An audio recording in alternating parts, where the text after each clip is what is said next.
கையை வேகமாக உருவினாள் செலம்பர். ஆனால் கை சுதந்திரம் பெற மறுத்தது. Leave hair. விரலை நீட்டி சொன்னான் சத்யா. எங்க விஷயத்துல தலையிட நீ யாரு என்ற பிரசன்னாவிடம். என்னை விடு என்றாள் அவள். செலம்பாவின் மறு கரத்தை பிடித்தான் சத்யா. இவங்க கையை விடு இல்லன்னா ஐ வில் கில் யூ எச்சரித்தான். 883.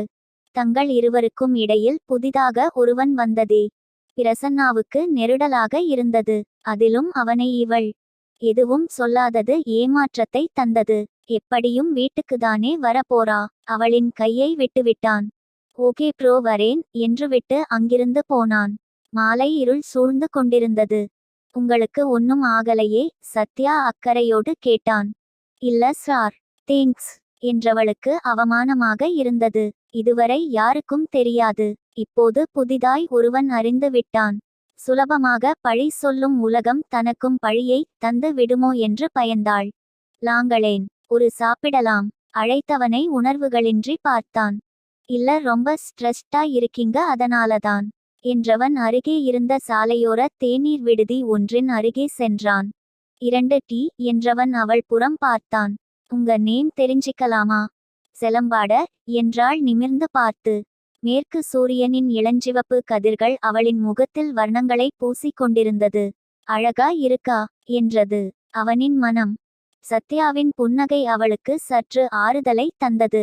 இதுவரை இப்படி எந்த உணர்வும் தோன்றியதில்லை. இன்று தன்னை நினைத்தே வியந்தாள். கஷ்டத்தை பகிர்ந்துக்கிட்டா அது சரியா போயிடும்னு சொல்வாங்க. தேநீரை பெருகியபடி சொன்னான் சத்யா. கஷ்டமாயிருந்தா சொல்லலாம். இது ஒரு இம்சை.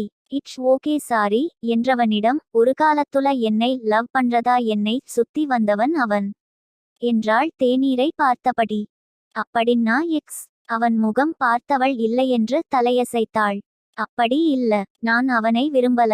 ஆனா கல்யாணம் பண்ணிக்க நினைச்சேன். நட்சத்திரக்குறி. அழகு கருப்பில் அம்சமாக இருந்தாள். வயதை 22க்கு மேல் யூகிக்கவே முடியவில்லை. அவளின் கூந்தல் முடிகள் சுருள் கருளாக இருந்தது. தொட்டு பார்க்க ஆசை வந்தது அவனுக்கு.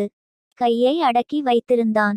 சின்ன பொண்ணா இருக்கா. நம்ம ஸ்கூல்ல 2-3 வருஷமா வேலை பார்க்கறா. இவ வயசை பார்த்தா ஒரு டிகிரிக்கு மேல் முடிச்சிருக்க வாய்ப்பே இல்ல. இவளை எப்படி அம்மா வேலைக்கு எடுத்திருப்பாங்க குழம்பினான். 2 வருடங்களுக்கு முன்பு செலம்பா பள்ளியை விட்டு வீட்டுக்கு கிளம்பிக் கொண்டிருந்தாள். பள்ளியில் பணிபுரிய ஆரம்பித்து 1 வருடம் ஆகியிருந்தது அப்போது. பிரசன்னா அவளுக்காக சாலையில் காத்திருந்தான். ஹாய் செலம்பா என்றவன் அவளோடு இணைந்து நடந்தான். அவளை பின்தொடர்ந்து கொண்டிருந்தான்.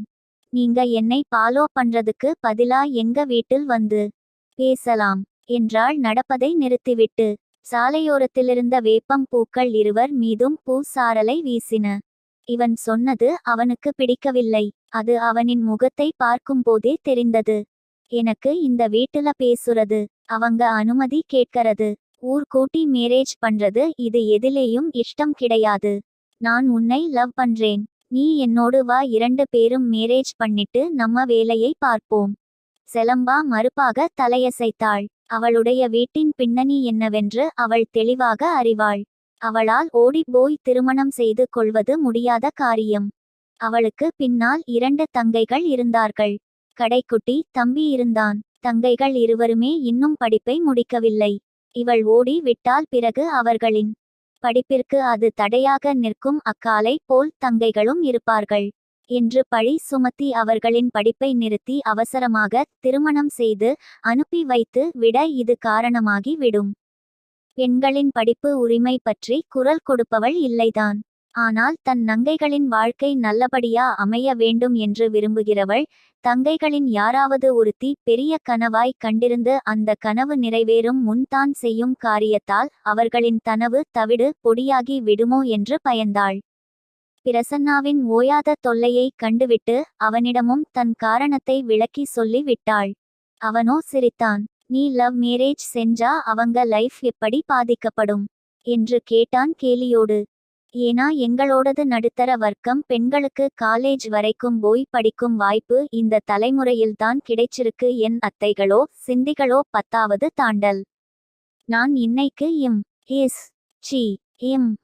முடிச்சிருக்கேன்னா அது எவ்வளவு பெரிய விஷயம்னு எனக்குதான் தெரியும். உங்களுக்கு விருப்பம் இருந்தா வீட்டுல வந்து கேளுங்க, அவங்களுக்கு இஷ்டம் இருந்தா சிம்பிளா கல்யாணத்தை பண்ணிக்கலாம். என் தங்கச்சி தம்பியோட படிப்பு முடியும் வரைக்கும் என் சேலரியில் முக்கால்வாசியை நான் என் பிறந்த வீட்டுக்கு தான் தருவேன். அப்புறம் என் பேரண்ட்ஸ்க்கு கடைசி வரை செலவு செய்வேன் என்று தான் சொல்ல வேண்டிய அனைத்தையும் சொன்னாள். எதிரில் இருந்தவன் இவளை பைத்தியம் போல பார்த்தான். பிறந்த வீட்டுக்கு உன் காசை தருவன்னா எதுக்கு மேரேஜ் செய்யணும் என்றான் நகைத்தபடி. ஏன் நீங்க தர மாட்டீங்களா? உங்க பேரண்ட்ஸ்க்கும் பிரதர் சிஸ்டர்ஸ்க்கும் என்னை படிக்க வச்சது அவங்க. நான் வேலைக்கு போற அளவுக்கு என்னை வளர்த்து விட்டது அவங்க. அவனின் சிரிப்பு கூடிக்கொண்டே சென்றது. அவளின் தோளில் கையை பதித்தான். பேபி, நீ ரொம்ப யோசிக்கிற. நானுமே என் பேரண்ட்ஸ்க்கு செலவு பண்ண மாட்டேன். 2 பேரும் கை நிறைய சம்பாதிச்சா அழகா செலவு பண்ணிட்டு நம்ம வேலையை பார்த்துட்டு இருக்கலாம். சாரி என்று சொன்னவள் வேறு எதையும் சொல்லவில்லை. அங்கிருந்து போனான். தனது கோரிக்கைகளுக்கு சம்மதித்து வீட்டிற்கு பெண் கேட்டு வருவானோ என்று காத்திருந்தாள். வரவே இல்லை அவன். பிறகு அவளும் அதை மறந்துவிட்டாள். சரியாய் 6 மாதங்களுக்கு பிறகு ஒருநாள் கல்லூரி சென்ற பைரவி வீட்டிற்கு திரும்பவில்லை. செலம்பாவும் மற்றவர்களும் இரவு முழுக்க அவளை தேடி அலைந்தனர். பைரவியின் தோழியிடம் விசாரித்தபோது பைரவி கொஞ்ச நாட்களாக இளைஞன் ஒருவனோடு சேர்ந்து சுற்றி கொண்டிருந்ததாக தகவல் கிடைத்தது. அப்பாவும் அம்மாவும் உடைந்து போனார்கள். எப்போதோ செத்து இத்து போய் விட்டிருந்த சில சொந்தக்காரர்கள் கூட வீடு தேடி வந்து பிள்ளை வளர்க்க தெரியவில்லை என்று திட்டிவிட்டு போனார்கள். 1 வாரம் கடந்தது. பைரவி மாலையும் கழுத்துமாக வீட்டு வாசலில் வந்து நின்றாள். அவளருகில் பிரசன்னா இருந்தான். அனைவரையும் விட அதிகமாக நொந்து போனவள் செலம்பாதான். அவன் வேண்டுமென்றுதான் பைரவியை திருமணம் செய்துள்ளான் என்று யூகித்தாள். அம்மாவும் அப்பாவும் அவர்களை ஏற்றுக்கொள்ளவில்லை. தங்கையின் வாழ்க்கை முக்கியமாக தோன்றியது செலம்பாவேதான். தாய் தந்தையரை சமாதானம் செய்து அவர்களை வீட்டிற்குள் வர வைந்தான். பழி வாங்க நினைக்கிறான் என்று அவள் பூகித்தது சரியென்பது போல ஒருநாள் தனிமையில் இருந்த செலம்பாவிடம் வந்தான். உள்ளன கட்டிக்க நினைச்சேன், உன் முகம் என்னை தூங்க விடல. ஆனா நீ உள் தங்கச்சிங்களா காரணம் காட்டி என் மறுத்த ஆனா பார்த்தியா? இப்ப உள் தங்கச்சியையே கல்யாணம் பண்ணிக்கிட்டேன். நான் கருப்பா இருக்கிற பொண்ணை பார்த்தாலே தூர ஓடுவேன் நான். ஆனா உன்னை பார்த்து உருகி வழிஞ்சேன். கிளியோபாட்ராவுக்கு நிறைய ஆண்கள் விழுந்து கிடந்தாங்கன்னு சொன்னபோது நான் நம்பவேயில்ல. ஆனா உன்னை பார்த்து புரிஞ்சிக்கிட்டேன். ஆனா நீதான் என் காதலை புரிஞ்சிக்கல். என்னவானாலும் சரி, உன்னை என் சைட செட்டப்பா மாத்தாம விட மாட்டேன் என்றான் சவாலாக. ஒரு கழுதையையோ குதிரையையோ பார்த்தால் எப்படி உணர்வுகள் இன்றி பார்ப்பாளோ அதே போலதான் அன்று அவனை பார்த்தாள் செலம்பா. அன்றிலிருந்து அவளிடம்